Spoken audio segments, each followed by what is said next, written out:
सबको नमस्कार। स्वागत है आपका ऐसे ऐलान जंग जिसका की जरूरत बहुत ही ज्यादा थी, क्योंकि बच्चे जिस तरीके से परेशान हुए जब से फेज 13 का पेपर हुआ, आपने देखा और आप लोगों ने दिया भी होगा किस तरीके से परेशानियां सामने आई। और वो परेशानियां जो है केवल 55,000 बच्चों के लिए नहीं, और केवल 59,500 बच्चों जिनका दोबारा से पेपर हो रहा है उनके लिए नहीं, वो परेशानियां सबके लिए थी। और साथ में उससे ज्यादा परेशानी, एक बच्चा मेंटली इतना परेशान है कि बच्चा पेपर अच्छे से अटेम्प्ट कर ही नहीं पा रहा। उसके बाद स्टेनो का पेपर हुआ और स्टेनो में भी कितनी ज्यादा गड़बड़ियां हुई, और ये गड़बड़ियां आगे इससे भी ज्यादा होने वाली हैं, क्योंकि मात्र 5-6 लाख बच्चों के पेपर में इतनी ज्यादा गड़बड़ी हो गई, तो जहां पर 25-30 लाख का पेपर होगा सीजीएल का, उसमें तो ये गड़बड़ी जो है वो 10 गुना ज्यादा बढ़ जाएगी। आप लोगों के लिए परेशानियां और ज्यादा बढ़ने वाली है, लेकिन इन परेशानियों का समाधान क्या है? हमने सारे समाधान के लिए सारे रास्ते खोजे, हर तरीका अपनाया। सारे रास्ते अपनाने के बाद हमें लास्ट में एक ही रास्ता नजर आया जो बच्चों ने चूज किया, और बच्चों ही चूज किए हुए रास्तों पे आज हम चल रहे हैं। और आज आप लोगों को इस बात को जन जन तक फैलाना है, जन जन तक पहुंचाना है, क्योंकि अगर ये बात हर बच्चे तक नहीं पहुंची, और अगर हर बच्चा जागृत नहीं हुआ और हर बच्चा आज उठ करके नहीं आया, तो आप लोगों की ये जीवन की आखिरी लड़ाई होगी सिस्टम के खिलाफ और एसएससी के खिलाफ, कि एसएससी कभी सुधर पाएगा। अगर आज आप लोगों ने आवाज नहीं उठाई तो कभी भी ये मत सोचना कि एसएससी कभी सुधार कर पाएगा। देखो भाई, जैसे सर ने बताया और हमने, अगर आप देखोगे ना, काफ़ी सारे एफर्ट्स रहे, काफ़ी सारी चीज़ें रहीं, लेकिन हर जगह पे कहीं ना कहीं किसी न किसी कारण से हम लोग पीछे होते रहे। और यही आज कारण है कि बहुत सारे प्रयास करने के बावजूद भी अब तक हम कोई भी एक मेजर रिफॉर्म सिस्टम में लेके नहीं आ पाए। सारे के सारे बच्चे इकट्ठे हो लिए, सारे के सारे टीचर्स। लेकिन मेरे भाई, एसएससी सीजीएल का एग्जाम बाकी है, सीएचएसएल का एग्जाम बाकी है, एमटीएस बाकी है, सीपीओ बाकी है। यानी कि जो एसएससी के कोर एग्जाम्स हैं वो सारे के सारे होना बाकी हैं। और जिस आदमी की वजह से, जिस ऑर्गेनाइजेशन की वजह से ये सारी दिक्कतें हुई थी, वो ऑर्गेनाइजेशन, वो कंपनी आज भी वैसे के वैसे पेपर कराने वाली है जैसे कि उसने रिसेंट में सिलेक्शन पोस्ट का एग्जाम हुआ या फिर आपका स्टेनो का पेपर हुआ, वो सारे के सारे कराए हैं। और अगर सेम ही पर्सन उसको कराएगा तो 1 महीने के अंदर नई नई बिल्डिंग्स नहीं खड़ी हो जाएंगी, 1 महीने के अंदर नया नया इंफ्रास्ट्रक्चर नहीं लग जाएगा।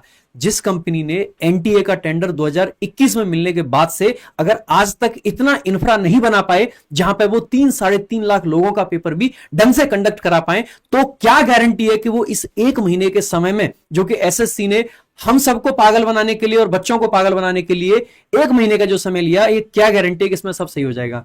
और जैसे कि आपको पिछले इतने सारे टाइम से आदित्य सर ने भी, बाकी सारी जगह से भी आपको उड़ती उड़ती बहुत सारी खबरें आई होंगी कि ये देखो रिमोट एक्सेस होता है, ये देखो यहाँ पे कैंडिडेट स्वैपिंग होती है, और ये सारी चीजें क्या सही हो गई? क्या सारा सिस्टम सही हो गया? आज भी अगर आप लैब जाओ और जगह जगह लैब्स में जाके बात करो ना, तो आपको वहां पे 4-4 दलाल मिल जाएंगे खड़े कि हाँ भाई, आपका हम सारा का सारा ये काम करवा देंगे, आप बस हमें ये ऐसे कर देना, सारी चीजें हम करवा देंगे। तो अगर इतना खराब सिस्टम है तो सीजीएल का एग्जाम जिस दिन होगा, और मेरे भाई आप ना पीछे मुड़ के देख लेना, इतने सारे साल हो गए, आप मुझे एक ऐसा एग्जाम्पल बता दो जहां पे कोर्ट ने या किसी भी रीजन से एसएससी ने अपनी हार मान ली हो और पेपर दोबारा कराया हो। अगर पेपर हो गया तो हम सब लोगों के हाथ से सब कुछ निकल जाएगा। यानी कि this is the last time, this is the last time, यही हमारा अंतिम मौका है और यही हमारा सबसे बड़ा मौका है कि अगर आज आवाज नहीं उठाई तो जीवन भर जब आपके बच्चे भी होंगे ना, तो वहां पे एक रिग्रेट कर रहे होंगे कि अगर उस दिन आवाज उठा ली होती तो हो सकता है कि आज मैं सरकारी नौकरी में होता और यहाँ पे मुझे खेतों में पानी नहीं लगाना पड़ रहा होता। तो मेरे भाई, आज ही वो समय है कि आप सबको इस खराब सिस्टम के खिलाफ में, ये जितना ज्यादा एग्जाम में रायता फैला है, ये जितनी ज्यादा चीजें खराब हुई हैं, उस सब के खिलाफ में आवाज उठानी है। एंड रिमेंबर वन थिंग, हम जब तक अब तक सुन रहे थे ना, सारा न्यूज मीडिया देखा, सब कुछ देखा आपने, वहां पे सिर्फ आपको ना ये सिस्टम में खराबी है, सेंटर दूर है, सेंटर खराब है, ये सब सुना होगा। असली गेम तो पर्दे के पीछे चल रहा है। और किस पर्दे के पीछे चल रहा है? चेयरमैन साहब ने कुछ कहा था कि दीवार के उस पीछे क्या चलता है हमको नहीं पता। तो बेटा, आज अगर वो गेम बदलना है तो हम सबको, हर एक हिंदुस्तानी को साथ आना पड़ेगा। और उसी चीज के लिए आपका ये वीडियो है, शुरू से लेकर लास्ट तक देखिएगा और आदित्य सर की एक एक बात को बड़े ध्यान से सुनिएगा, क्योंकि ये वीडियो आप सभी लोगों के लिए और इस पूरे के पूरे भारत देश के लिए बहुत जरूरी होने वाला है। मैम को दे दो। बिल्कुल, जैसा कि देखिए आप सभी को यहाँ पर सर ने बताया, बहुत सारी चीजें ऐसी हैं जो आपके सामने नहीं है, और उसके लिए अगर कोई एक अकेला व्यक्ति यहाँ पर आकर के आपके सामने इतना, कहते हैं ना कि उसके अंदर इतनी ताकत है और वो सिर्फ इतनी हिम्मत रखता है कि आपके सामने हर चीज प्रकट कर पाए, तो दुनिया उसे गलत साबित करने में लग जाती है। लेकिन जंग वहां नहीं रुकती है जहां पर दुनिया उसके अगेंस्ट हो जाए, जंग वहां से शुरू होती है जब वो और डबल मेहनत करके और बहुत सारी चीजें आगे लेकर के आपके सामने आता है, क्योंकि लड़ाई आपकी है, लड़ाई आपके हक के लिए है, और ये लड़ाई तब तक चलती रहेगी जब तक आपके साथ यहाँ पर जो गलत हुआ है वो चीजें सही नहीं हो जाती। तो इतना ही कहूंगी कि आज जो भी आप लोगों को इस वीडियो में बताया जाएगा वो चीजें आपके आने वाले भविष्य के लिए इतनी ज्यादा लाभदायक होने वाली हैं कि आप भी सोचेंगे कि अगर हम इस समय पर कदम नहीं उठाते हैं तो आगे कभी भी आप जिस सरकारी अफसर बनने का सपना यहाँ पर देख रहे हैं वो शायद ही आगे कभी यहाँ पर पूरा हो पाए। तो बस इस वीडियो को अंत तक देखिएगा और बाकी सारी चीजें यहाँ पर सर से जानेंगे। ठीक है, मैं बताता हूँ। जूम आउट करो वहां से। जय हिंद दोस्तों, स्वागत है मेरे भाई आप सभी का आपके अपने परिवार में। और जैसे कि पिछले काफी समय से आप सभी लोगों ने यहाँ एसएससी में हो रही हर एक कमियों को देखा कि किस तरीके से सिलेक्शन फेज 13 में कैसे रद्दी सेंटर देकर के यहाँ बच्चों के भविष्य के साथ में खिलवाड़ किया गया, कैसे स्टेनो में यहाँ पर झूठा वादा किया गया कि इसमें कोई प्रॉब्लम नहीं आएगी, लेकिन उसके बाद भी 400 500 किलोमीटर दूर भेज करके बच्चों के साथ में मजाक किया गया, उनके यहाँ पर करियर को कहीं पर दांव पे लगा दिया गया, कैसे उनके पेपर के अंदर में वैसी चीजें पूछ ली गई जो सिलेबस का पार्ट नहीं थी, कैसे पेपर की सेटिंग हुई, और इसके पूरे सबूत मैंने आपको यूट्यूब पर दिखा दिए थे।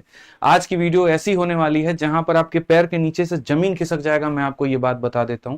कुछ ऐसी चीजें आपके सामने में भी मैं रखूंगा जहां से आपका दिमाग खुल जाएगा कि भाई ये हो क्या रहा है, हम जा किस दिशा में रहे थे और कहानी यहां पर चल क्या रही है, आखिर ये सारी की सारी गड़बड़ियां हो कहां से रही है। और अगर इसके ऊपर में आप शांत हो गए तो मैं आपसे इतना कहता हूं मेरे भाई यहां पर कि आप फिर ये मान करके चलो कि आप सिर्फ तैयारी करने वाले भीड़ में रहोगे, सिलेक्शन वाली कभी भी यहां पर किस्मत आपकी नहीं होने वाली है। इस वीडियो को हर जगह पे शेयर करो, क्योंकि इस वीडियो को डाउन करने की पूरी कोशिश की जाएगी अलग अलग जगहों से। मैं यहां पर इतना बस आपसे कह सकता हूं, तो इसको जितना हो सकता है उतना शेयर करो, ज्यादा लोगों तक हो सकता है उतने ज्यादा लोगों तक मेरे भाई यहां पर पहुंचाओ, बस मेरी इतनी आग्रह है। और बाद में एंड में काफी सारे लोग भी आपके पास में आकर के बहुत सारी बातें भी आपको बताएंगे जो इसके रियल हीरो हैं, और वो सारी चीजें कह पाएंगे। थोड़ा सा मैं आपको ना रिवीजन कराता हूं, और रिवीजन यहां पर कराता हूं पीछे से थोड़ा सा यहाँ, कि हमने हाल फिलहाल एक वीडियो बनाई थी जो कि काफी ज्यादा चर्चा में थी, और जिसमें हमने सारे सबूत खोले थे और हमने पूरा सिस्टम को एक्सपोज किया था, और हमने एक कारण वहां बताया था कि सेंटर हमारा दूर क्यों मिला था, सेंटर की हालत खराब क्यों है, सर्वर का इशू यहाँ बार बार क्यों आ रहा है, कट ऑफ यहाँ ज्यादा क्यों जाता है, और सारी चीजें यहाँ पर। और इसमें से एक भी समस्या का अभी समाधान नहीं हुआ है। सीजीएल में फिर से वो सारे के सारे सेंटर चुन लिए गए हैं, वहीं सेंटर पर फिर से पेपर दोबारा होने वाला है, फिर से सेंटर आपके दूर होने वाले हैं, वहीं कीचड़ भरे सेंटर, वहीं तबेला के ऊपर में सेंटर, वहीं आटा चक्की के बगल में सेंटर, वहीं खेतों के बीच में सेंटर, वहीं पानी लगा हुआ सेंटर जिसपे तुम ट्रैक्टर से चल के जाओगे, फिर से दोबारा उनकी बुकिंग कर ली गई है, और फिर से पेपर जो है तुम्हारा उसी के ऊपर में होने वाला है। फिर से वही सर्वर का इशू आएगा जहां पर तुम्हारा पेपर कॉम्प्रोमाइज होगा, और यहां तुम्हारे पास कभी भी सिलेक्शन सही तरीके से नहीं आ पाएगा। इसको लेकर के हमने पूरा मेल भी दिखाया था उन कंपनीज का जिसका मेरे भाई यहां पर पूरा ठेका दिया गया, कॉन्ट्रैक्ट दिया गया। वहां पर हमने लेकर के रेट को भी पूरा डिस्क्लोज किया था, और बहुत तरीके से हमने बताया था कि कैसे रुपया एडिक्विटी के पास में कितना जाता है, और आने वाले नीचे वाले सेंटर्स को वो कितना पैसा देती है। और चूंकि प्रॉफिट और लॉस के ऊपर में ये पूरा पैनल चलता है, तो उसको यहाँ पर मैनेज करने के लिए वो दो काम करते हैं, कि स्टूडेंट की स्वैपिंग और दूसरा रिमोट एक्सेस। यहाँ पे रिमोट एक्सेस को लेकर के मैंने पूरा बढ़िया तरीके से आपको एक कैंडिडेट के फोटो दिखाए थे कि कैसे यहाँ पर जो है रिमोट एक्सेस का ये पूरा सीट था, जहां एक सिस्टम का मैंने आईपी एड्रेस तक भी दिखा दिया था। आप ये मान करके चलिए, हलवा नहीं था आईपी एड्रेस दिखाना, हलवा नहीं था इसको मेरे भाई यहां पर खोजना। और मैंने तब भी कहा था कि मेरे पास में जो चीजें हैं उसकी तो ये चंद सबूत हैं, बाकी चीजें तो बहुत बात की बात है। उस समय भी मैंने आपको काफी सारे हिंट दिए थे, जो समझदार लोग पकड़ पाए थे तो बेहतर था, जो नहीं पकड़ पाए आज उनको खोल के रख दूंगा मैं, ठीक है। उस समय हमने एक बच्चों का यहाँ पर ये पूरा डिटेल दिखाया था, जो कि अपने आप में एक आम बात नहीं है, क्योंकि जब से नया वेंडर हमारा एडिक्विटी आया तो उसने यहाँ पर ये कह दिया कि भैया देखो, हम यहाँ स्टूडेंट स्वैपिंग को रोकने के लिए, एसएससी ने ये कदम उठाया, रोकने के लिए यहाँ पर जो कैंडिडेट का फॉर्म भरते वक्त में फोटो होगा और जो सेंटर के वक्त में फोटो होगा वो दोनों सेम होगा, और यहाँ पर इस तरीके से हम इसको रोक पाएंगे। लेकिन अगर आप इसको रोक पाते हैं तो किसी के सिस्टम का लिया हुआ फोटो मेरे व्हाट्सएप तक कैसे पहुंचता, और यहाँ पर आपके सामने हम ये सिस्टम पर कैसे लगा पाते हैं। तब भी हमने कहा था कि मेरे पास में सैकड़ों की संख्या में ये सारे के सारे फोटो हैं, दिखा मैं यहाँ पर चंद रहा हूं। इसी तरीके से मेरे भाई स्टूडेंट का जो स्वैपिंग है वो पूरी कोशिश की गई, स्टेनो के पेपर में भी पूरी कोशिश हुई मेरे भाई, यहाँ पर एसएससी फेज 13 में भी, और सेम कोशिश आपकी पूरी की पूरी होंगी यहाँ सीजीएल के पेपर में भी। इसमें एक सर्वर भी था सीडेक जो इसको हिंडर कर रहा था, रोक रहा था। सीडेक को हटा दिया गया पूरी तरीके से स्टेनो में, जहां पर एक पूरा खुला मौका मिल जाता है रिमोट एक्सेस का, जहां से बच्चा मतलब पेपर किसी और का है और दूसरे पेपर उसके जगह पर कोई और दे पाएगा। आज के समय कंपटीशन जनरल अच्छे बच्चों में नहीं है कि हाँ जिसने ज्यादा पढ़ा है तो सिलेक्शन वो लेके जाए, कंपटीशन सारा का सारा सॉल्वर लोगों के बीच में हो गया है। यकीन मानिए एक ऐसी खबर भी हमारे पास में आई जो कि प्रशांत सर ही खुद बता रहे थे कि सर स्टेनो के पेपर में अगर 3000 सीट है ना तो 4000 सॉल्वर बैठे हुए हैं, और 4000 सॉल्वर में ये बात की होड़ लगी हुई है कि यहाँ पर ज्यादा क्वेश्चन जो कौन जल्दी सॉल्व कर पाएगा, कौन एआई और गूगल का मदद लेकर के ज्यादा नंबर ला पाएगा। अब ऐसे केस में आप मुझे बता दीजिए कि जेन्युइन कैंडिडेट का सिलेक्शन कैसे होगा। इस बात के साक्ष्य भी हैं, कुछ कॉल रिकॉर्डिंग्स भी थे, वीडियोस भी थे, लेकिन वो पब्लिकली हम आपको नहीं दिखा सकते हैं। जब जरूरत पड़ेगी, जहां जरूरत पड़ेगी तो वो सारी चीजें आपको दिखाई जाएंगी। एक एक करके हम उन सेंटर्स का सारा नाम निकालते हैं, और नाम निकालने के दौरान अब मैं आपको वो चीज दिखा रहा हूं जो कि आपका दिमाग हिल जाएगा। आप लोगों ने यहाँ सुना कि सर ने जो है 2 लोगों से मीटिंग कर ली, सर ने यहाँ 5 स्टार होटल में मीटिंग कर लिया, सारी बातें आपने सुनी, और इसमें कहीं पर कोई दो मत की बात नहीं थी। मैं बताता हूँ मीटिंग हमारी क्या हुई, किससे हुई, और यहाँ जड़ें जो है कितनी खराब थी। मैंने तब भी यहां पर यह बात कहा था, अगर आपको थोड़ा सा ध्यान होगा, कि जो पेपर होता है बच्चे यहां पर, वो एक कंपनी थी, जैसे काफी असेस इंफ्रा एक कंपनी है, ASS और इंफ्रा ऐसे करके, और एक वेंसिस्को टेक्नोलॉजी लिमिटेड ये कंपनी है। अब ये दोनों के दोनों मेरे भाई पेपर को कंडक्ट करवाते हैं, और इनके सेंटर के हालत यहां पर क्या है आपने वो भी देखा। जो मीटिंग हुई थी वो इस बात को लेकर के हुई थी यहां पर कि हम जो है बढ़िया तरीके से सारे पेपर कंडक्ट कराना शुरू करेंगे, आप हमें और ना लताड़िए, आप हमारे ऊपर में वीडियो ना बनाइए। लेकिन फिर से जैसे उन्होंने मेरे भाई सारे के सारे सेम सेंटर बुक किए, तो अब मेरे भाई यहां पर ये कहना बहुत जरूरी है। 2 बार मैं वीडियो में हिंट दे चुका था कि अगर आप इनके बारे में पता लगा सकते हैं तो आप पता लगा लीजिए। अब मैं आपको थोड़ा सा हिंट देता हूं कि ये जो वेंसिस्को कंपनी है उसके यहाँ पर ये चेयरमैन है, मालिक है, ठीक है, नाम है विकास दुबे यहाँ पे, और बहुत बढ़िया तरीके से अपनी कंपनी चलाते हैं। लेकिन कंपनी के अंदर में क्या होता है इन्हें खुद नहीं पता। आप ऐसे मान के चलो, ऐसे सेंटर मिल रहे हैं जहां पर बच्चों का एकदम नरक सा हालत हो रखा है। ऐसी हालत हो गई है कि भाई सेंटर तक पहुंचते पहुंचते बच्चा मतलब पेपर देने की स्थिति में रहता ही नहीं है। और हमने यहां पर क्या सोचा कि सारी गड़बड़ियां जो है वो तो नीचे यहां पर वेंडर वालों के हाथ में है, तो हम यहां पर डीओपीटी मिनिस्टर से मिलेंगे और वहां से हम ये बातें कहेंगे, उनसे हम सारी की सारी बातें अपने सामने रखेंगे, तो क्या पता यहां पर वो एक्शन ले ले, ठीक है। और इसके लिए हमारे शिक्षक मीटिंग भी करते हैं डीओपीटी मिनिस्टर से। बट पहले भी मैंने ये बात कहा था कि ये कहीं पर भी सार्थक नहीं था, क्योंकि हमारे भाइयों को, हमारे शिक्षकों को, हमारे कलीग्स को ये लगा कि वो मिलना ही अपने आप में एक बहुत बड़ी जीत है। और तब भी हमने कहा था कि यहाँ पर ये जो है बहुत एक छोटी सी चीज थी। मैं आपको बताता हूँ वो छोटी चीज क्यों थी। एक ऐसी फोटो आपके सामने अभी मैं रखता हूँ जहां पर आपके थोड़े से मेरे भाई अंदर आत्मा तो हिल जाएगी और आप विश्वास हो सकता है आपका उठ भी जाए, ठीक है। ये जो सारा का सारा गड़बड़ी है, ये सारे के सारे जिम्मेदार कौन है मेरे भाई? सारे के सारे सेंटर्स वाले। और जिम्मेदार क्यों है? क्योंकि ये कहां से निकल करके आ रहा है? एडिक्विटी से निकल करके आ रहा है। पेपर की जिम्मेदारी किसको दी गई है? एडिक्विटी को दी गई है। एडिक्विटी ही सही तरीके से पेपर करवा रही, तो इनकी क्या मतलब यहाँ गलती है? अब अगर हम बात करें यहाँ पर, तो ये भाई साहब आप जिनके खिलाफ में आवाज उठाने जा रहे हो ना, जरा एक बार आप यहाँ पर देख लो कि वो यहाँ पर किसके साथ में, ठीक है, कहां तक की पहुंच रखते हैं। मैं आपको बता दूं, जिन डीओपीटी मिनिस्टर से हमारे सारे के सारे टीचर्स मिलने गए, उन डीओपीटी मिनिस्टर से उनके मिलने के बहुत पहले से ही यहाँ पर ये भाई साहब मिलते हैं, ठीक है। और बढ़िया तरीके से अपनी दोस्ती यारी भी है, सारी चीजें भी है, और उसके बाद में यहाँ पर ये अपना टेंडर भी लेते हैं। मैं ये नहीं कह रहा हूं यहाँ पर कि सरकार को ये सारी कमियां पता है, लेकिन मेरा इनसे आग्रह जरूर होगा कि अगर आपने इनके ऊपर में विश्वास दिया है, दिखाया है, और आपने अगर इनको टेंडर दिया है, तो जरा इस बात की नैतिक जिम्मेदारी भी बनती है कि जिनको हमने टेंडर दिया, क्या यहाँ पर वो पेपर सही तरीके से करा रहे हैं। हम कहां पर आग्रह करने गए थे? हम अपने मिनिस्टर साहब से आग्रह करने गए थे। और क्यों करने गए थे? क्योंकि इनको चुन करके हमने भेजा वहां पर कि हमारे लिए काम करे, बच्चों के हित के लिए काम करे, जनता के लिए यहां पर काम करे। लेकिन मेरे भाई चीजें कुछ और ही बयान हो गई। और अगर इतने लेवल की गहरी गहरी चीजें हैं, जहां पर पहुंच इतनी खतरनाक है, पहुंच इतनी मेरे भाई यहां पर गहरी तक है, पहुंच इतनी नीचे तक है। मुझे यहां पर काफी लोगों ने कहा, सर आप बेकार में पंगा ले रहे हैं, सर आप बेकार में इतना गहराई घुस रहे हैं, सर आप बेकार में यहां रिस्क ले रहे हैं, मत करिए ऐसा, मत करिए ऐसा। बट मैं आपको एक बात बता दूं, क्या लगता है आपको? क्या आपको ट्विटर कैंपेन से जीत मिल जाने वाली है? क्या आपको लगता है मेरे भाई यहां पर कि छोटा मोटा आप हड़कंप मचा लेंगे और उसके बाद में ये पूरा जो वेंडर है आपका हट जाएगा? लिखित रूप में देता हूं मेरे भाई, यहां पर ऐसा कुछ भी नहीं होने वाला है। जब तक आपकी आवाज बुलंद नहीं होगी, जब तक आप अपनी आवाज को बहुत ऊपर तक लेकर के नहीं जाओगे, जड़ें इतनी गहरी हैं, तुम उखाड़ते उखाड़ते 7 जन्म ले लो, कुछ नहीं कर पाओगे। कुछ नहीं कर पाओगे मतलब कुछ नहीं कर पाओगे, मैं तुम्हें लिखित रूप में यह बात देता हूं। जहां तक तुम पहुंचोगे वहां तक कि इनकी जड़ें बहुत अंदर तक है। सारी बातें मैं नहीं कह सकता यहां, बस तुम इतने समझदार हो। और ऐसा नहीं है कि ये सिर्फ मुझे पता है, बहुत सारे लोगों को पता है, लेकिन उसके बाद में यहां पर इन्होंने हिम्मत नहीं दिखाया कि आकर के वो यूट्यूब पर ये सारी बातें कह पाए। तो हमने मेरे भाई एक ही बात अब सीधा सीधा सोचा है कि जो हमारा एक संवैधानिक तरीका है, जो हमारा एक वे है, वो है हमारा प्रोटेस्ट। और प्रोटेस्ट के माध्यम से हम अपने मिनिस्टर साहब हो गए और बाकी जो है हमारे मोदी जी हो गए, बाकी हमारी पूरी की पूरी सरकार हो गई, उस तक हम अपनी आवाज पहुंचाएं कि यहां पर ये जितनी गड़बड़ियां हो रही हैं उसको ठीक किया जाए। क्योंकि सीजल का पेपर आप मेरे से आज लिखित रूप में ले लो, कहीं पर भी किसी भी तरीके से तुम्हारा सही नहीं होगा। सेम सर्वर इशू आएगा, सेम सेंटर इशू आएगा, सेम सब कुछ होगा। और मैं तुम्हें इंटरनली ये बात बता रहा हूं, बाकी तुम्हारे ऊपर में।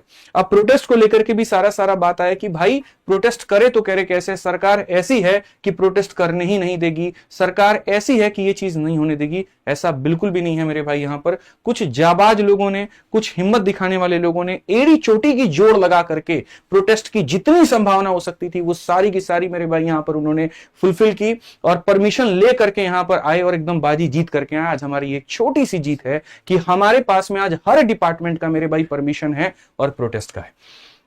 सबसे पहले एमसीडी के अंदर में एक हॉर्टिकल्चर डिपार्टमेंट आता है, वहां पर मेरे भाई परमिशन लिया गया। आप पूछ रहे थे कि इतने दिन से शांत क्यों हो गए, आप इतने दिन से ठहर क्यों गए? ठहरे नहीं थे मेरे भाई। अगर 2 कदम शेर पीछे लेता है तो इसका मतलब ये नहीं है कि वो डर गया, इसका मतलब ये कि छलांग बहुत बड़ी होने वाली है। हमें इतना समझ में आ गया था कि ये हो हल्ला से काम नहीं चलने वाला, एक संवैधानिक तरीका अपनाना पड़ेगा जिसमें यहां सरकार को भी कोई दिक्कत ना हो, हमारे बच्चों को भी कोई दिक्कत ना हो। हमें यह भी ध्यान रखना था कि किसी बच्चे के ऊपर में कार्रवाई ना हो। हमें यह भी ध्यान रखना था मेरे भाई यहां पर कि किसी बच्चे का सिर ना फूटे, किसी के ऊपर एफआईआर ना हो, किसी के ऊपर लाठी ना चले। हमें यह भी ध्यान रखना था कि सरकार यहां पर कोई गलत ना करे। और मिल करके मेरे भाई यहां पर बच्चों ने बहुत शानदार तरीके से मेहनत करके पूरा का पूरा यहां परमिशन वो लेकर के आए। पहले परमिशन मिला एमसीडी से, फिर डीसीपी ऑफिस में रिक्वेस्ट डाली और डीसीपी ऑफिस रिक्वेस्ट डालने के बाद में तब यहां पर फिर फाइनल हमारे पास में एमसीडी का परमिशन आ चुका है कि जी आप दिल्ली के सबसे बड़े मैदान रामलीला मैदान में धरना दे सकते हैं और वहां से बात अपनी सरकार तक पहुंचा सकते हैं और यह सरकार को वहां झुकना पड़ेगा। आज हमारे पास में दिल्ली के एमसीडी ऑफिस से परमिशन है, दिल्ली के डीसीपी ऑफिस से परमिशन है, सिक्योरिटी चार्जेस पे हो चुके हैं, सब कुछ यहां पर हो चुका है और पूरा मैदान मेरे भाई यहां तैयार हो चुका है। मैं आपको इस बात को बता दूं और परमिशन साफ तौर पर मैं आपको दिखा दूं, हम कहीं पर भी कोई भी काम इलीगल नहीं करेंगे जिससे हमारे बच्चों के ऊपर में बात आए और इस एडिक्विटी को हटा करके रहेंगे। एक ऐसी संस्था यहां पर जिसने बच्चों के साथ मजाक किया है, खिलवाड़ किया है, यहां पर कहीं ना कहीं उनके साथ में धोखा किया है, उसको हटाने की बारी अब आ चुकी है, उसको जड़ से उखाड़ने की बारी आ चुकी है और उसको हम लोग नहीं छोड़ेंगे। पीछे से पूरी तरीके से आदमी इसमें लगा हुआ था और मैं आपको बताऊं दिल्ली के इतिहास में अन्ना के आंदोलन के बाद में यह दूसरा एक ऐसा आंदोलन होने वाला है रामलीला ग्राउंड में जिसकी परमिशन मिली है। सबसे बड़ी बात। दूसरी बात, पूरे भारत में दिल्ली में अगर हम बात करें तो बच्चों का यह सबसे बड़ा आंदोलन होने वाला है जो किसी संस्था के खिलाफ है, जो उनके यहां पर हो रही कमियों के ऊपर में खिलाफ है, जो उनके साथ हो रही नाइंसाफी के ऊपर में खिलाफ में है। और ये सारा का सारा परमिशन मिल चुका है और जगह कहां है, डेट कहां है मैं बता देता हूं। 24 अगस्त को यहां पर डेट मिला है। 24 अगस्त से लेकर के आप आगे तक कंटिन्यू कर सकते हैं, लेकिन एक महाशक्ति प्रदर्शन करने की आवश्यकता है जो आप सभी मिलकर के करेंगे, सभी शिक्षक मिलकर के करेंगे, सभी बच्चे मिलकर के करेंगे और वो करेंगे 24 अगस्त सुबह 9 बजे से। जगह कहां पर होगी तो रामलीला मैदान। और कहां पर है तो ये दिल्ली में नियरेस्ट मेट्रो स्टेशन मेरे भाई नई दिल्ली मेट्रो स्टेशन है, येलो लाइन में। मेरे दम पर जो हो सकता था, मेरी टीम के दम पर हो सकता था, इन बच्चों के दम पर जो हो सकता था, इन्होंने आकाश पाताल एक करके वो चीज खोद करके निकाली है और आपके सामने रखा है। अब मेरे भाई ये आवाज आपकी है कि क्या आप बैठ करके मुख्य दर्शक बनना चाहते हैं और आप ये देखना चाहते हैं कि कैसे सॉल्वर लोग आपस में कंपटीशन करके कट ऑफ को बढ़ा करके नौकरी लेके चले जाते हैं और तुम मासूम बेचारे यहां पर बैठ करके अपने घर में एक सरकारी नौकरी का आज देखते रह जाते हो, लेकिन 4 साल तक तुम्हारा सिलेक्शन नहीं होता है। अगर तुम इसी में जीना चाहते हो तो अपने घर में बैठो, लेकिन अगर तुम यहां पर अपने हक की लड़ाई लड़ना चाहते हो तो तुम्हें यहां पर 24 अगस्त 9 बजे रामलीला मैदान पर आना पड़ेगा और यहां पर सरकार तक अपनी आवाज पहुंचानी पड़ेगी, उस एडिक्विटी को हटाना पड़ेगा। इसके अलावा जीवन में तुम्हारे पास में ऐसा मौका नहीं मिलने वाला है। कितनी विनतियां करनी पड़ी, कितने जुगाड़ लगाने पड़े, कितने सेटिंग करनी पड़ी, क्या क्या नहीं करना पड़े मेरे भाई, ये सारे के सारे परमिशंस के लिए वो हम लोग जानते हैं। और इस परमिशन के साथ में हम आप लोगों के लिए बहुत सारे सवाल हम आपको क्लियर करने वाले हैं। सबसे पहला मेरे भाई जो नैरेटिव सेट कर दिया गया कुछ लोगों, बेवकूफ लोगों के द्वारा कि बच्चों के ऊपर में एफआईआर करने के लिए आप उनको बुलाते हैं। मेरे भाई अगर ऐसा हो गया कि लोग एफआईआर के डर से जाने धरने पे बंद कर दिया ना, तो मेरे भाई वैसे केस में सरकार इतनी मजबूत हो जाएगी कि वो जो करना चाहेगी वो कर देगी। भूलिए मत, किसान आंदोलन में यहां पर 2.5 साल तक बॉर्डर पर लोगों को बैठना पड़ा था, तब जाकर के वो बिल वापस हुआ था। अगर नाइंसाफी के खिलाफ लोग ये डरने लगे नहीं हम तो बाहर निकलेंगे तो हमारे ऊपर में FIR हो गया, हमारे ऊपर में कंप्लेन हो गया, तो लोग आवाज उठाना बंद कर देंगे, लोग जिल्लत की जिंदगी जीना शुरू कर देंगे, सरकार दबाना शुरू कर देगी वहां पर। और वैसे केस में तुम्हें वो कबूल करना पड़ेगा जो कि मेरे भाई तुम्हारे उसूलों के खिलाफ है और जो कहीं ना कहीं संविधान के खिलाफ है। तुम कोई ऐसी चीज तो नहीं मांग रहे कि हमको 10 मंजिला मकान बना करके दे दो। भाई तुम्हारी मांग क्या है? सिर्फ वही की फेयर एग्जाम हो, और उसमें गलत क्या है? और रही बात FIR की, तो FIR उनके ऊपर में होता है जो उपद्रव करते हैं। आप तो शांतिपूर्ण तरीके से करने की बात कर रहे हैं ना, और धरना भी आप जो देंगे वो शांतिपूर्ण तरीके से देंगे, तो किस तरह का FIR आपके ऊपर में होने वाला है, जरा ये बताइए। डरने की बात वही करते हैं जिनके अंदर में जिगरा नहीं होता है, जिनके ऊपर कलेजा नहीं होता है, जो सामने आकर के बातें नहीं रखना चाहते, 4 वीडियो बनाना चाहते, तो वो काम आपको नहीं करना है। FIR किसी के ऊपर में नहीं होगा, इस बात की जिम्मेदारी मैं आपको देता हूं। दूसरी अगर हम बात करें यहां परमिशन है या नहीं, साउंड कम करो ना वहां से, परमिशन मेरे भाई यहां पर है या नहीं, वो पूरी तरीके से हमने दिखा दिया कि शायद ही कोई ऐसा डिपार्टमेंट हमारे पास में बचा है जहां से मेरे भाई ना हो। परमिशन हमारे पास में हर डिपार्टमेंट से है, हर जगह से है। ठीक है, क्या करना है मेरे भाई यहां पर आपको पता ही है, सीधा एडिक्विटी को हटाना, बीच में कोई बात नहीं होगी। और इसके अलावा और भी काफी सारी चीजें हैं जो प्रोटेस्ट के अंदर में जो पर्चे हैं जो घूमेंगे, सर्कुलेट होंगे, हर एक चीज होगी वहां पर आपको बताया जाएगा। इसके अलावा अगर हम बात करें तो क्या जीत मिलेगी? बिल्कुल जीत मिलेगी। जीत मिलने के लिए तो सारे के सारे इकट्ठा हो रहे हैं, जीत मिलने के लिए तो हम यहां पर सारा का सारा आह्वान कर रहे हैं, जीत मिलने के लिए तो ये हम लड़ाई लड़ रहे हैं। नहीं तो मेरे भाई क्यों लड़े हम? आपको पढ़ने में मजा आता है, हमें पढ़ाने में मजा आता है, मिल करके यही काम करेंगे। लेकिन ये पढ़ना और पढ़ाने का फायदा होगा ही क्या जब रियल सिलेक्शन नहीं होगा? तो क्या फायदा होगा मेरे भाई यहां पर, आप मुझे ये बता दो। ठीक है, और सबसे बड़ी बात की व्यवस्था है या नहीं, कुछ लोग ये भी ध्यान रखते हैं। तो भाई मेरे ऐसा नहीं था कि रात में सपना आया और सुबह परमिशन का ऑर्डर मिल गया। एक एक चीज के ऊपर में काम हुआ, हजारों की संख्या में वॉलंटियर्स हमारे साथ में जुड़े हैं जो इस पूरी तरीके से इसको पूरा लीड कर रहे हैं। आपके पास में दिल्ली पुलिस का परमिशन है, आपके पास में MCD का परमिशन है, वहां पर आपके पास में पूरा प्रॉपर टेंट लगा हुआ मिलेगा, माइक मिलेगा, चटाई लगी हुई मिलेगी, उसके पास कूलर होगा, पंखे होंगे, सारी चीजें होंगी। खाने की व्यवस्था भी रखी गई है कि जो बच्चे दूर दूर से उनको अलग अलग जगह पर जाकर के खोजना ना पड़े कि खाना कहां मिलेगा। पानी की पूरी व्यवस्था, और यहां पर ये मैं नहीं, यहां पर आपके सारे संस्थान इसको मिल करके कर रहे हैं। किसी संस्थान ने खाने की जिम्मेदारी उठाई है, किसी ने पानी की जिम्मेदारी उठाई है, किसी ने टेंट की जिम्मेदारी उठाई है, और ये काफी समय तक की जिम्मेदारी उठाई गई है।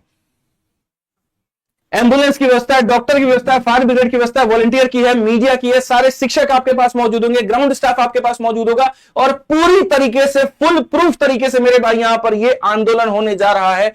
डेट क्या है? 24 तारीख। एक बार डेट कमेंट बॉक्स में लिख करके बताओ, जल्दी से बताओ मेरे भाई यहां पर क्या है। ठीक है, तो आप में से ये बता दो मेरे भाई कितने लोग तैयार हैं यहां पर 24 तारीख को लेकर के? कितने लोग मेरे भाई जमीर उनका जिंदा है? कितने यहां पर कलेजे वाले लोग हैं जो ये कह रहे कि सर हम 24 तारीख को आएंगे? किसी भी सूरत में सभी शिक्षकों से मेरा आह्वान है, सभी से मेरी हाथ जोड़ करके विनती है मेरे भाई यहां पर क्लास ना चलाएं। पढ़ाना सबको अच्छा लगता है, यकीन मानिए, लेकिन अगर सिस्टम के इतने लूपहोल के बाद में अगर आप पढ़ा रहे हैं तो ये साफ इंडिकेशन दे रहा है कि आपको अपने धंधे से मतलब है, आपको अपने पैसे से मतलब है, आपको बच्चे के भविष्य के साथ में कोई मतलब नहीं है। लोगों ने ये बात कहा ना कि जी हमें जानकारी नहीं मिली, लोगों ने ये बात कहा ना कि हमारे पास में खबर नहीं था, लोगों ने ये कहा ना कि हमें कुछ पता नहीं था, लोगों ने ये कहा ना कि जी कोई परमिशन नहीं था। सब कुछ ला करके रख दिए हैं, सब कुछ आपके सामने ला करके मेरे भाई यहां पर रख दिए हैं, और सब कुछ है। अब इसके बाद में अगर कोई हमारे साथ में नहीं जुड़ता है तो ये मान करके चल लेना कि उसकी मंशा कभी साथ में जुड़ने की थी ही नहीं, उसकी मंशा खाली वीडियो खेलने की थी। मेरा यहां पर मौजूद हर एक टीचरों से मेरे भाई यहां पर आह्वान है, हर एक टीचरों से रिक्वेस्ट है, चाहे वो खान सर हो, चाहे वो अभिनय सर हो, चाहे राकेश यादव सर हो, चाहे वो नवीन सर हो, अंकित भाटी सर हो, RW की पूरी टीम हो, उत्कर्ष क्लासेस पूरी हो, नियॉन क्लासेस के राजा सर हो, पवन राव सर, गगन प्रताप सर, भूकेश सर, आभास सैनी सर, रेमो सर, मोहित गोयल सर, SK झा जो कि पटना से आए थे। एक बार पटना के भी सभी शिक्षकों से मैं आह्वान करूंगा कि बेशक आप रेलवे पढ़ाते हैं, मैं मानता हूं यहां पर, लेकिन अगर एक जगह पर आपको जीत मिल गई ना तो इसी के साथ प्रेरित होकर के आप लोग भी अपने अपने जगह पर जीत लेंगे, और जब आप बुलाएंगे ना तो हम सारे के सारे हम भी वहां पहुंचेंगे। मायने ये नहीं रखता कि कौन किस विषय का शिक्षक है, मायने ये नहीं रखता कौन किस एग्जाम का शिक्षक है, मायने ये रखता है कि हम शिक्षक हैं और बच्चों के साथ में जब जब गलत होगा तो हमारी ये नैतिक जिम्मेदारी बनती है कि हम उनके साथ में खड़े मिले। हमने जिन जिन से संपर्क किया सब ने की बात का सर आगे की प्रक्रिया क्या, स्टेप्स क्या है वो तो बताइए। अब सब कुछ आपके सामने है। विपिन सर हमारे हो गए, बहुत अच्छे मित्र हैं, ये भी बहुत अभी हाल फिलहाल हमारे साथ ही डिटेन हुए थे, अच्छा खासा समय इनके साथ में गया। रोशन सर ज्ञान बिंदु के फिजिक्स वाला के यहाँ पर जो है अलग पांडे सर हो गए, ओझा सर, अभिषेक ओझा भाई हमारे, वीरेंद्र चौहान सर बहुत मेहनत की इन्होंने, अंकित अवस्थी सर, विकास देवीकीर्ति सर, रानी मैम, नीतू मैम, बिल्कुल नीतू मैम आपसे भी बहुत हमारी आग्रह है, आपसी की बातों को हम लोग छोड़ते हैं ना, जो हुआ वो खत्म करते हैं ना, यहां पर आप बात को मानिए, यहां पर हम सब जो है एक ही सूत्र से बंधे हुए हैं, एक ही माले से बंधे हुए हैं, और वो हमारा सारा का सारा बच्चा है। अभिनय sir, Rakesh sir, Neetu ma'am, तीनों से मेरा यहां पर विनती है, एक ही बात की विनती है कि आप बच्चों के लिए सामने आइए, आप यहां पर दिखाइए कि आपके अंदर में जो है बच्चों के लिए कितनी प्रेरणा भरी हुई है। आपका जो हमेशा आप कहते हैं कि हमने इस आंदोलन में यहां पर सहयोग करके 8 आंदोलन जिताए हैं, वक्त है आपके पास में 9 आंदोलन को लेकर के, और यह जीत भी आपके बिना अधूरी होगी। सभी शिक्षकों को मैं कहूंगा कि आप यहां पर जरूर आए। भारती सर हैं जो ऑफलाइन के भी शिक्षक हैं हमारे, अमन वशिष्ठ सर एक ऐसा व्यक्ति जिसको जब जब बुलाया गया मेरे भाई यहां पर वो तब तब हाजिर हुए, देहरादून से एक बार आवाज लगाने पर ये पर्सन फ्लाइट की टिकट बुक करके आ जाते हैं। परमार सर से भी मैं कहूंगा मेरे भाई कि मास्क लगा करके ही आओ, लेकिन आओ जरूर मेरे भाई, क्योंकि यहां पर आपके बिना ये सारे के सारे बच्चे जो है वो भी गुमराही में भटक जाएंगे। जरूरी है आज यहां सारे शिक्षकों को अपनी अपनी यूनिटी दिखाना, जरूरी है यहां पर जो है सबको साथ मिलकर के आना, आपस की रंजिशें, आपस के मतभेद को खत्म करना, क्योंकि अब इससे ज्यादा हम आपके लिए और सामने से ला करके कुछ नहीं रख सकते। मेरे मन में कभी भी यहां पर किसी को लेकर के ना कोई चीज थी, ना कोई चीज है, ना कोई चीज रहेगी। हमारी टीम ने कभी भी किसी के खिलाफ कोई वीडियो नहीं बनाया, और कभी बन भी गया हो तो उसके लिए हम पहले अपनी तरफ से सॉरी बोलते इस प्लेटफॉर्म पे। बस सारी बातों को खत्म करिए, सामने आइए, बच्चों की बातें और मिलकर के लड़ते हैं। काजल मैम जो अकेले फाइट कर रही थी यहां जंतर मंतर पे, उनसे भी मेरा आह्वान है, एग्जामपुर के सभी शिक्षकों से है, टेक्स्ट बुक की पूरी टीम से है, द पंडित्स की टीम यहां पर भाई जिगरा रखते हैं। ये गवर्नमेंट जॉब होने के बाद में भी यहां पर बच्चों को बढ़िया तरीके से पढ़ाना, उनको गाइड करना, उनको समझाना, बहुत मेरे भाई यहां मेहनत चाहिए होती है। तो सारे के सारे लोग यहां पर ये सारे आए और मिल करके यहां पर इस प्रोटेस्ट को सपोर्ट करें। हर एक शिक्षक से मेरा है कि भाई अब इसके ऊपर मैं वीडियो बनाना शुरू करें, और 24 अगस्त का डेट ना भूले। कल मैं 23 अगस्त को मैं रामलीला ग्राउंड पर ही रहूंगा। एक मैनेजमेंट वहां पर सारी चीजें देखनी है, सब कुछ करना है, बहुत ज्यादा आवश्यकता है, बहुत ज्यादा जरूरत है मेरे भाई यहां पर। तो कल भी मेरे साथ में जो आ सकते हैं उस ग्राउंड पर वो भी आ जाए, लेकिन मेन प्रोटेस्ट 24 तारीख को है, 24 तारीख को आना है। बाकी इसके अलावा कुछ बातें ऐसी हैं जो प्रशांत सर आपको यहां पर बताएंगे। बिल्कुल सर यहां पर आइए, बताइए। फिर एक और टीम भी आपका इंतजार कर रही है, वो जाबाज टीम जिसने पूरी लड़ाई लड़ी है, जिसने यहां पूरा परमिशन में आग लगाने का काम किया है, वो टीम भी आपके सामने आएगी। सर माइक, वो दूसरा होली लैंड। आप सभी टीचरों को जाकर के उनके कमेंट बॉक्स में, उनके वीडियो पर, उनके चैनल पर, हर जगह पर आपके पास उनका नंबर है, तो आप कहिए कि सर अब अगर आप हमारे लिए नहीं आना सर, तो यकीन मानिए यहां पर ये लड़ाई हमारी अधूरी है। सभी लोगों से मेरा आह्वान है इतना। सभी लोगों से रिक्वेस्ट है, जैसे सर ने भी कहा, जितने भी टीचर्स हैं, इवन जिनका नाम बाई चांस यहाँ पे छूट भी जाता है, भारतवर्ष में जो भी अगर कहीं पे भी, चाहे आपके पास 10 बच्चे पढ़ते हैं, चाहे आपके पास 10 लाख बच्चे पढ़ते हैं, हर एक टीचर को आना है और इन बच्चों के लिए आना है। एक बात हमेशा ध्यान रख लेना कि बात जब धर्म और अधर्म की होती है तो उस लड़ाई में न्योते नहीं दिए जाते हैं। तो हर एक को आना है और यहीं पे आना है, दिल्ली में आके एक ही जगह पे इकट्ठा होके, क्योंकि जब स्ट्रेंथ दिखेगी, जब लोग दिखेंगे, जब सारी चीजें दिखेंगी, तो जाके गवर्नमेंट पे प्रेशर बनेगा। और जैसे कि मैंने ना अभी 2-3 दिन पहले भी एक वीडियो बनाई थी जहां पे मैंने पूरा टेंडर प्रोसेस आप लोगों को समझाया था, उस चीज को मैं यहाँ पे भी मेंशन करना चाहता हूं। मैंने अभी कहा भी था कि एनटीए का टेंडर इनको 2000, आपको मैं छोटी सी एक बात बताता हूं, 2020 में एनटीए का टेंडर निकलता है और उसमें क्या होता है कि एडिक्विटी टेक्निकल बिड को क्वालिफाई नहीं कर पाता है, और आपको जान के हैरानी होगी कि वो टेंडर अचानक से कैंसिल हो जाता है। 21 में फिर से टेंडर निकलता है और अब की बार ये सब कुछ क्वालिफाई कर जाते हैं, और इतनी कम बिड लगाते हैं, इतना कम पैसा लगाते हैं कि उतने कम पैसे में पेपर कराना पॉसिबल ही नहीं है। जहां पे एनटीए के पेपर में किसी बच्चे ने बताया था कि 1000 रुपए तक फीस लेते हैं, उस पेपर में भी जो इन्होंने बिड लगाई थी ना, वो 199 रुपए लगाई थी। आप सोचिए 199 रुपए, जहां पे बच्चा खुद 1000 रुपए दे रहा है, वहां पे कंडक्ट कराने के लिए पेपर कंपनी कह रहे हैं हम 199 में करा लेंगे। यानी कि कितना बड़ा घोल यहाँ पे हो सकता है। पूरी तरीके से सीजीएल में सर आपको भी पता है, हमें भी ये बात पता है कि कितनी सेटिंग हो रखी है, और ये बात हम बहुत बेहतर तरीके से जानते हैं कि जिस तरीके से गड़बड़ियां इन्होंने स्टेनो में किया, फेज 13 में किया, और जब नहीं सुधारा है तो ये क्लियर इंडिकेशन है कि सीजीएल में भी वही होने वाला है, सेम होने वाला है। और सर इतने सारे रैंडम कॉल्स आते हैं कि सर ये हमारी यहाँ पे एक इससे बात हुई थी, वो कह रहा था कि 3000 बच्चों को, मतलब 3000 सॉल्वर बैठे हैं स्टेनो में, ऐसी बात चल रही थी। अब मैं तो उन लोगों को वेरीफाई नहीं कर सकता हूं, क्योंकि मेरे पास में तो वो कंट्रोल नहीं है ना कि इस आदमी ने जो बात कही है वो सही है कि नहीं है, लेकिन जो बात है वो आपको पब्लिक में तो हम बता ही सकते हैं कि ऐसी ऐसी बातें चल रही हैं, ऐसी ऐसी चीजें चल रही हैं कि जहां पे 2000 वैकेंसी टोटल स्टेनो में है, वहां पे 3000 सॉल्वर बैठे हैं। असली कंपटीशन तो उनके बीच में चल रहा है कि कौन सा सॉल्वर अपना सिलेक्शन दिला पाए। तो भाई बहुत खराब हालत है, और ऐसे में ये टेंडर प्रोसेस से लेके हर एक चीज कुछ सुधार नहीं होने वाला। अगर आपको लग रहा है ना कि हमने एक बार प्रेशर बना लिया था, आपको पता होगा CUET के जितने एग्जाम्स NTA ने कराए थे, हर एक एग्जाम लीक हुआ है, हर एक एग्जाम में गड़बड़ी रही है, और गड़बड़ी रहने के पीछे का कारण क्या है? वही सेम कंपनी जो आपका पेपर कराने वाली है। अगर हम लोगों ने इस टाइम पे आवाज नहीं उठाई तो भाई सत्यानाश हो जाएगा। This is our last chance. Sir मेरे चंद सवाल है, फेज 13 का क्या हुआ? फेज 13 का क्या हुआ? सत्यानाश हुआ। इवन एक बात और सुनने में आई थी सर, कि चेयरमैन साहब ने कभी ये कहा था कि अगर 55,000 से एक बच्चे ज्यादा का भी गड़बड़ हुआ ना तो मैं सबका री एग्जाम करा दूंगा। और कल SSC ने नोटिस निकाल के कहा कि 59,500 लोगों का खराब हुआ है, तो पूरे का री एग्जाम क्यों नहीं? स्टेनो का क्या हुआ सर? यानी ये अपनी बातों पे नहीं चलते हैं सर। स्टेनो का सत्यानाश हुआ और कुछ नहीं हुआ। आप देखो ना, स्टेनो में 3 ऑप्शन के क्वेश्चन आ रहे हैं। क्वेश्चन पेपर खराब, क्वेश्चन कराने वाला खराब, सर्वर खराब। और सर एक और चीज बताते हैं, आंसर की तो दे ही नहीं रहे ना। आज ट्विटर कैंपेन भी चला है, उसके बाद भी आंसर की नहीं दे रहे। आंसर की ऐसे मांगनी पड़ रही है जैसे उधार पैसे मांग रहे हैं यार इन लोगों से हम लोग। तो फिर क्या एक्सपेक्ट करते हैं कि सीजीएल का पेपर सर कैसे होगा? फिर सीजीएल में भी वही होगा जो इन दोनों में हुआ, वो है सत्यानाश। और इनको कौन समझाएगा? इन लोगों को कौन समझाएगा? इन लोगों को बच्चों को खुद समझना पड़ेगा। देखो एक चीज बताता हूँ, इस टाइम पे एक बहुत सारे लोग आपसे कहेंगे कि पढ़ ले चुपचाप, पढ़ ले चुपचाप, आपकी लाइब्रेरी में बैठोगे आप सब कुछ करोगे। लेकिन मेरे भाई एक बात ध्यान रख लेना कि पढ़ के ही पेपर निकलता है, लेकिन तब जब फेयर एग्जाम हो। अगर एग्जाम फेयर नहीं है ना तो पढ़ाई से पेपर नहीं निकलेगा। कितना भी पढ़ लो आप, कुछ भी कर लो, जो एक आदमी फोन लेके AI का यूज करके अगर आंसर्स को मार्क कर रहा है रिमोट एक्सेस के थ्रू, सर ने इतने सारे IP एड्रेस दिखाए थे जिन पे रिमोट एक्सेस से हैकिंग का अटेम्प्ट हुआ है। अच्छा एक चीज और बताता हूं मैं डाटा से रिलेटेड, कि जो सर ने दिखाया कह रहे हैं कि स्टेनो का आंसर किया गया। मैं बीच में सर थोड़ा इंटरप्ट करता हूं। बिल्कुल आंसर किया, और आप आंसर की में देखिए, और आप आंसर की में ये बहुत बढ़िया तरीके से देखिए कि किस तरीके से रीजनिंग के अंदर में यहां पर जो है मैथ्स के सवाल पूछे जाते हैं। आप आंसर की में ये भी देखिए कि किस तरीके से 3 ऑप्शन दिया जाता है, और आप आंसर की में ये भी देखिए कि इतना डिले होने के बाद में यहां पर कैसे सेटिंग हुई। और एक और चीज बता दे, जो पेपर रिमोट एक्सेस होता है या बाकी चीजें होती हैं वो आपको पता भी नहीं चलेगा, क्योंकि हर कैंडिडेट आंसर की में सिर्फ अपना डाउनलोड करके देख पाता है। लेकिन जो टॉपर, जो सॉल्वर है यहां पर, उसको अपने आंसर की का पता है। और यही कारण है कि सीजीएल 2024 में आपने देखा कि कट ऑफ कितनी ज्यादा जा रही है। बहुत सारी बातें मैं आपको प्रत्यक्ष रूप से नहीं समझा पा रहे हैं, बट सर इस बात को एक क्लियर इंडिकेशन दे रहे हैं, उस बात को गहराई से समझिए आप।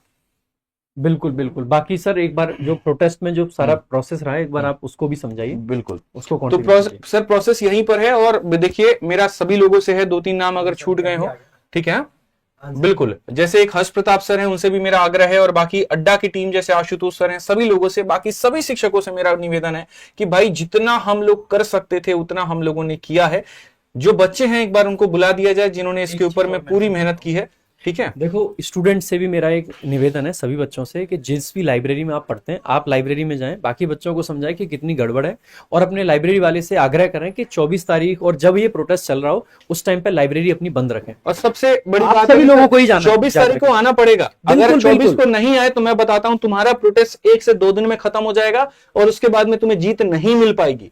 जब तक नहीं आप भारी संख्या में पहुंचेंगे, जब तक मेरे भाई सरकार को यह ना दिखे कि काफी सारे बच्चों के साथ में गलत हुआ है, तब तक मेरे भाई तुम्हें जीत नहीं मिल पाएगी। तुम चाहे ट्विटर खेल लो, तुम घर में बैठ करके खेल लो, कभी कुछ नहीं होने वाला है, तो नहीं होने वाला। और ये आंसर की भी इसलिए दे दी ना आज, क्योंकि प्रेशर जब बनाया है ना तो इनको लगा कि कहीं ऐसा ना हो कि फिर से मामला भड़क जाए। ट्विटर कैंपेन आज हमने करा तो इसलिए आंसर की दे दी। तो इससे बहुत खुश नहीं होना, हम लोगों को ये बात ध्यान रखनी है कि अल्टीमेट गोल जो है ना वो आंसर की नहीं है। अल्टीमेट जो हमारा गोल है वो ये है कि हमें किस तरीके से अपनी बात सरकार तक पहुंचानी है, और ये जो करप्ट वेंडर है इसको पूरे तरीके से हटा देना है।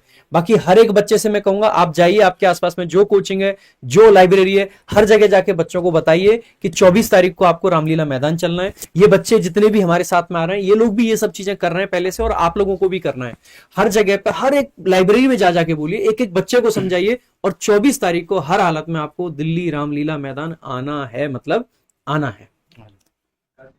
इंट्रो कर देता हूं मैं। तो हमारे पास में सारे के सारे बच्चे हैं जिन्होंने बहुत मेहनत की है, और मेहनत करके मतलब एड़ी चोटी का इन्होंने जोड़ लगा दिया है ये सारे परमिशंस लेने में, और ये सारे के सारे पीड़ित हैं इन सभी परीक्षाओं के जो आपने अभी देखा है। और इनको कहीं ना कहीं अपने आप को लेकर के बहुत डर है कि सीजीएल में हमारे साथ में आगे आने वाले पेपर में क्या होगा, और इसके अलावा अलग अलग परीक्षाओं को भी लेकर के काफी ज्यादा चिंतित हैं, ठीक है। स्टूडेंट कमेटी को भी लेकर के काफी ज्यादा मांग है। तो एक एक बात करके हमारे साथ राम है, रवि है, और ये सारे लोग आपको धीरे धीरे करके बताएंगे। बातों को सुनिएगा, गहराई को समझिएगा, तब उसके बाद में कोई बात है। नमस्कार दोस्तों, मैं भी एक एस्पिरेंट हूं, और मैं चाहता हूं कि अब रिफॉर्म की जरूरत है, और मैं भी सफर कर रहा हूं। आई होप देखने को सबको मिल रहा होगा कि हमारे साथ बहुत ज्यादा गड़बड़ियां हो रही हैं। तो मैं आप लोगों से एक ही बात बोलना चाहूंगा कि आप सब लोग अब आइए और इस प्रोटेस्ट को पीसफुल बनाते हैं और अच्छे से डिमांड अपनी पूरी करवाते हैं। बिकॉज जो प्रोसेस हमें दिक्कत ये हो रही थी कि हमारे पास प्लेस नहीं था बात रखने का। आज गवर्नमेंट की तरफ से, आज सिस्टम की तरफ से हमें वो प्लेस मिल गया है जिस प्लेस को लोग जहां बैठना चाहते हैं, जहां से अपनी आवाज को रखना चाहते हैं, जहां से रिफॉर्म हमेशा हुए हैं। नाम है उसका रामलीला ग्राउंड। तो सभी लोग आइए, वहां सारी सुविधाएं हैं। और अब एक लड़ाई तो हम लोगों ने जीत ली, एक लड़ाई बाकी है और उस लड़ाई को हम आपके बिना नहीं जीत पाएंगे। आपको आना होगा, हमारा साथ देना होगा और देखिए कि कितना पीसफुल प्रोटेस्ट होगा और रिफॉर्म बहुत आराम से होते हैं। गवर्नमेंट या सिस्टम का कोई रिश्तेदार नहीं होता है, सभी लोग इंडिविजुअल इंटरेस्ट होता है। अगर उनको लगता है कि यहाँ रॉन्ग है तो गवर्नमेंट भी हमारे साथ खड़ी होगी। और रही बात किसी के साथ एफआईआर वगैरह करने की, तो देखिए हमारे पास में डीसीपी ऑफिस, एमसीडी, सभी से परमिशन है। पीसफुल आना है, अपने साथ फ्लैग लेके आना है, पीसफुल बैठ के हमें जो है जो टास्क दिया जाएगा उसके अकॉर्डिंग जो है काम करना है। सभी लोग आइए। अगर आप लोग नहीं आ पाएंगे तो ये रिफॉर्म नहीं हो पाएगा और मुझे नहीं लगता है कि आने वाले साल में कभी भी रामलीला ग्राउंड स्टूडेंट को मिलेगा। तो आप लोग आइए। और मैं तो लगभग 30 का हो गया हूं, तो मुझे लगता है कि मैंने तो अभी तक रामलीला ग्राउंड में कभी भी किसी भी स्टूडेंट की प्रोटेस्ट का नाम कभी नहीं सुना है। ये शायद मुझे लगता है कि इस नई सदी का एक नया जो है मैसेज है, जो रामलीला ग्राउंड से स्टूडेंट अपने रिफॉर्म की बात रखेंगे, चाहे वो किसी भी डिपार्टमेंट से, किसी भी कोर्स से बिलोंग कर रहा हो या किसी भी कॉम्पिटिटिव एग्जाम से बिलोंग कर रहा हो। ये लड़ाई अब स्टूडेंट की है। स्टूडेंट मतलब सभी लोग, हम एक फैमिली हैं, हमारा कोई मजहब नहीं है, कोई रिलीजन नहीं है, कोई कास्ट नहीं है, हम सिर्फ एक चीज है और वो है स्टूडेंट। सभी लोग आइए। अब इस बार लड़ाई सही ढंग से करते हैं, एक सिस्टम के तरीके से करते हैं और इसमें किसी भी पुलिस वालों से या किसी से भिड़ने की जरूरत नहीं है। सब चीज का एक सिस्टम है और हर चीज का एक रास्ता होता है, उस रास्ते के हिसाब से चलेंगे और देखो लड़ाई हमारे सामने जो लड़ाई होगी उसका रिजल्ट बहुत पॉजिटिव होगा। तो मैं आप लोगों से एक ही जो है रिक्वेस्ट करूंगा कि हमने प्रोटेस्ट के लिए परमिशन तो ले ली, अब लड़ाई आगे की आपकी है। आपको आना होगा, उस लड़ाई को सफल बनाना होगा और अपने लिए, मेरे लिए, आने वाले बच्चों के फ्यूचर के लिए रिफॉर्म की जरूरत है और आप लोग उस रिफॉर्म का भागीदार बनिए और सिस्टम को सही करिए। थैंक यू, धन्यवाद। कुछ एक बार इनको दो please connect to some mic तो लो। मतलब सबने सारी बात रख दी है। अब जो आखिरी बात ये है कि आपका सेफ्टी और सिक्योरिटी सब कुछ हमने गारंटी दे दिया है। बस रिक्वेस्ट करते हैं आप लोग आइए, क्योंकि जो मूवमेंट लड़ा जा रहा है, जैसे इन्होंने भी कहा, इसके बाद और ये जो मौका है, this can be the last chance जब हमें ऐसा प्लेटफॉर्म मिलेगा जब हम सारे इकट्ठे होंगे। और कंपेटिटिव एग्जाम्स के लिए आज तक किसी ने आवाज नहीं उठाई है। सबसे अच्छी बात है कि टीचर्स वगैरह सब लोग हमारे साथ हैं, तो हम लोगों को सबको आना है। एंड स्पेशली जो वुमेन कैंडिडेट्स देख रहे हैं उनको मैं अर्ज करूंगी कि आप लोग प्लीज आइए। आपकी सेफ्टी, सिक्योरिटी, सब लोग को सब चीज का रिस्पॉन्सिबिलिटी हम ले रहे हैं। आप आइए, क्योंकि ये मूवमेंट एक पर्टिकुलर किसी भी चीज का नहीं है। स्टूडेंट्स इतना बड़ा कम्युनिटी है पूरे देश का, अगर हम लोग आएंगे तो we can change the future. और आगे भी हमें कंपेटिटिव एग्जाम्स के लिए तैयारियां करना है। हम एस्पिरेंट बन के ना रह जाएं 60 साल की उम्र में भी, हम एस्पिरेंट बन के एक चेंज लाए, उस चीज के लिए हम हैं। और अगर हम सिस्टम में घुसना चाहते हैं, तो अगर सिस्टम में प्रॉब्लम है तो अभी ही हमारे पास चांस है ना कि हम पहले उसको चेंज लाएं, उसके बाद हम क्या चेंज लाएंगे। तो बस यही रिक्वेस्ट है कि आप सब लोग आइए। सबका सिक्योरिटी, सबका सब कुछ हम गारंटी ले रहे हैं, बट प्लीज आइए, वरना ये मूवमेंट नहीं बनेगा। मूवमेंट मासेस से बनता है और मासेस हम सब लोग हैं। हम स्टूडेंट्स इसलिए अर्ज कर रहे हैं कि हम भी आपकी तरह हैं जो कंपेटिटिव एग्जाम्स की तैयारियां कर रहे हैं, लाइब्रेरी में बैठे रहते हैं। 2 दिन आप दोगे तो कुछ नहीं होगा, एक बदलाव आएगा, एक सिक्योरिटी मिलेगी कि आगे एक अच्छा फ्यूचर है। तो प्लीज आप लोग आइए। हमारे पेरेंट्स बहुत कुछ डालते हैं हमारे फ्यूचर के लिए। ये एक फॉर्म है जिसमें हम उनको भी पे बैक करेंगे, अपने टीचर्स को भी रिगार्ड करेंगे और सब चीजें करेंगे। आप लोग प्लीज सब लोग आइए। चलो राम राम भाइयों, जैसे इतिहास में आपने पढ़ा होगा, चाणक्य गुरु थे हमारे चंद्रगुप्त मौर्य के। और चाणक्य की गाइडेंस में चंद्रगुप्त मौर्य ने एक बहुत बड़े, जो पहले से ही एम्पायर चला आ रहा था, उसे गिराया गया। और इसी तरह आज हम अपने गुरुओं के जो हमारे गुरु झेले, जब उनके ऊपर लाठियां बरसाई गई, उन्हें डिटेन किया गया, उन्हें कई घंटों तक एफआईआर तक किए गए, यहां तो हम लोग सुने। अब हमें इनका कर्ज चुकाने का समय आ गया है। जो गुरु, जो हमारे कल्चर में, हमारे समाज में जो एक पहचान है, जो एक इज्जत का एक समाज में स्टेटस है, उनके ऊपर जो हमला हुआ, उसका कर्ज चुकाने का समय अभी है। अगर आपके साथ ऐसा होता है, आप साल भर तैयारी करते हो, 2 साल 3 साल 4 साल तैयारी कर रहे हो, और पता चलता है कि जो सीट थी वो तो आपकी थी ही नहीं, आप तो बस एग्जाम के लिए प्रिपरेशन कर रहे हो, सीट अगर निकल चुकी है तो आप बस अपने परिवार का, अपने जो सपने हैं, बस उसके लिए चलते जा रहे हो, कहां जाओगे आपको खुद का नहीं पता रहता। तो अगर हम और हमारे गुरु जो चाणक्य हों, जो आज के हमारे आदित्य सर जैसे और बाकी और गुरुओं जैसे गुरु हों, उनके संरक्षण में अगर हमें कुछ रिफॉर्म करने का, और जो हमारे साथ धोखाधड़ी हो रही है और जो भी हमारे साथ गलत किया जा रहा है उसके खिलाफ अगर हमें आवाज उठाने का मौका मिल रहा है, तो भाइयों और बहनों, यही सही समय है। अब नहीं लड़ेंगे तो कभी नहीं लड़ेंगे। आप साल भर तैयारी करते रह जाओगे पर वो सीट आपकी नहीं रहेगी, आप पैसे देते रह जाओगे, क्या होगा? तो इसी की लड़ाई है, और यही मैं समाप्त करता हूं। और मैं उम्मीद रखता हूं कि अब जब होगा तो हर कोई रामलीला मैदान में प्रेजेंट रहेगा। 2012 के बाद ये ऐसा मोमेंट आप मिलकर बनाइए कि हर कोई याद रखे। जय श्री राम। मेरा नाम रवि है, और सबसे पहले मैं धन्यवाद करना चाहता हूं रंजन सर का, जिन्होंने हमें ये प्लेटफॉर्म दिया और हम अपनी बात रख सकते हैं।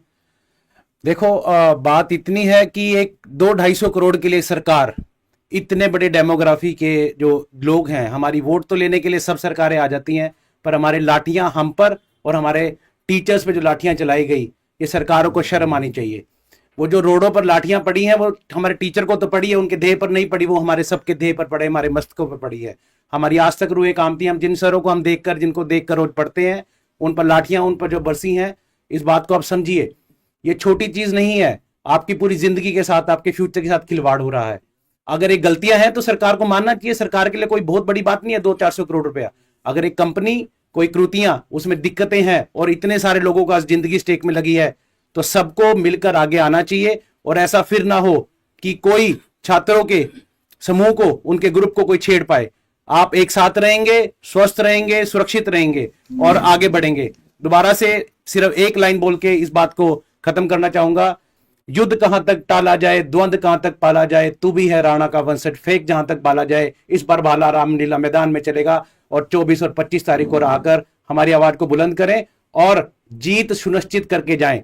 और जितने भी जो बच्चे डर रहे हैं, किसी को कोई भी चीज डरने की जरूरत नहीं है। हमने दिन रात भाग भाग कर 24 घंटे काम पर लग के, हर एक परमिशन, हर एक अथॉरिटी से पूरा उनको हर एक चीज सबमिट करके, अपना वो राइटिंग में देके उनको सब कुछ हम परमिशन लेकर आए हैं। आपसे फिर एक गुजारिश करेंगे, आप सब वहां पहुंचिए और इस लड़ाई को जीत हासिल कराने में साथ दीजिए। धन्यवाद। याद रखिएगा मेरे भाई यहाँ पर कि हक की लड़ाई में निमंत्रण नहीं भेजे जाते हैं, जिनके जमीर जिंदा होते हैं वो खुद आते हैं। तो इसीलिए मैं आपसे कहूंगा यहाँ पर कि सभी बच्चों ने आपसे आग्रह किया, हालांकि इनका आग्रह आपसे बनता नहीं है, क्योंकि ये जो लड़ाई है ये सिर्फ इनकी नहीं है, आप सबकी है। गलत इनके साथ में नहीं हुआ, आप सबके साथ में हुआ है, तो आप सबको आना वहां जरूरी है। और ये मेरी तरफ से यकीन मानिए कि एक आखिरी प्रयास होगा, एक अंतिम प्रयास होगा, जिस पर मैं अपनी पूरी ताकत झोंक दूंगा, क्योंकि एक सिस्टम से लड़ने की और बाकी चीजों की हर किसी की एक लिमिट होती है, हर किसी की एक पोटेंशियल होती है। अगर यहाँ पर मेरे अपने साथी शिक्षकों ने और मेरे अपने बच्चों ने यहाँ पर साथ नहीं निभाया, तो शायद भविष्य में कहीं पर अगर कभी जरूरत पड़े तो हमारी तरफ से शायद वो नहीं होगा। और मैं स्पष्ट इस बात से कहता हूँ प्लेटफॉर्म पे। आज आपके लिए अगर सबने एड़ी चोटी की जोड़ लगाई है तो आप सबको वहां पर आना पड़ेगा 24 तारीख सुबह 9 बजे रामलीला ग्राउंड। और जितने शिक्षक मेरे भाई यहाँ पर सहमत हैं, ठीक है, वो इस बात के वीडियो में कमेंट करें और अपने बच्चों को भी प्रेरित करें और लगातार वीडियोस बनाना शुरू करें। जितने बच्चे हैं जो मीडिया से कनेक्टेड है वो इसकी जानकारी मीडिया को देना शुरू करें। जितने टेलीग्राम ग्रुप है यहाँ पर वो अपने अपने बैनर्स बना करके इसको शेयर करना शुरू करें।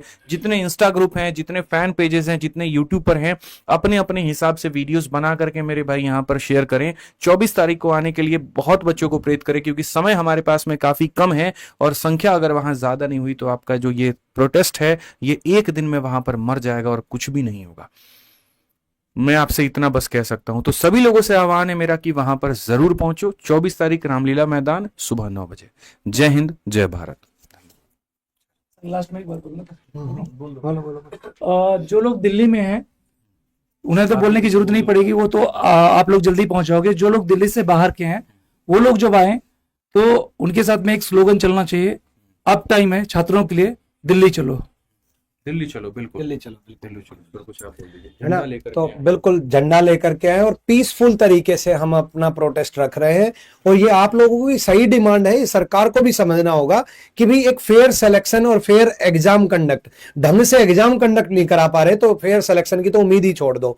तो फिर मत रोना कि मेरा सिलेक्शन नहीं हुआ, फिर मत रोना कि हमारे टीचर हमारे लिए नहीं लड़े थे, फिर मत रोना कि हम अपने हक के लिए नहीं लड़ पाए थे। हम, और खास करके बहुत बच्चे ऐसे भी होते हैं सर जो सिर्फ और सिर्फ कमेंट में प्रोटेस्ट और आंदोलनकारी बड़े जबरदस्त दिखते हैं लेकिन ग्राउंड लेवल पे नहीं दिखते। आज मैं उन सबसे आह्वान करूंगा कि ग्राउंड लेवल पर जरूर दिखे। और रामलीला ग्राउंड 24 तारीख सुबह 9 बजे हर बच्चा, इवन 9 बजे नहीं उससे पहले ही आप लोग हजारों की संख्या में, बहुत सारी से इतने लाखों बच्चे, 25-30 लाख बच्चे एग्जाम देने के लिए 500 किलोमीटर दूर जा सकते हो। और ऐसे घटिया एग्जाम सेंटर में जहां पर आपका एग्जाम ढंग से हो ही नहीं पाएगा वहां जा सकते हो। तो आप दिल्ली एग्जाम सही से कंडक्ट हो पाए इसके लिए आवाज नहीं उठा सकते। और मात्र एक दिन के लिए आपको 24 और 25 तारीख को, अगर आप बहुत ज्यादा संख्या में नहीं आए तो ये 1 या 2 दिन, जैसे सर ने कहा 1 दिन या 2 दिन में प्रोटेस्ट खत्म हो जाएगा। लेकिन अगर आप सब लोग पहुंच गए तो आपकी जीत निश्चित रूप से होगी।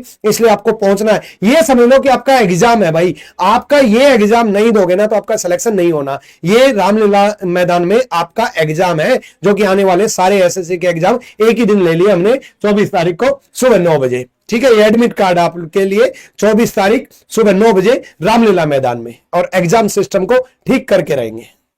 दिल्ली चलो, बिल्कुल दिल्ली चलो। लैंड कर। एक बार यहाँ पर आकर के एक सेकंड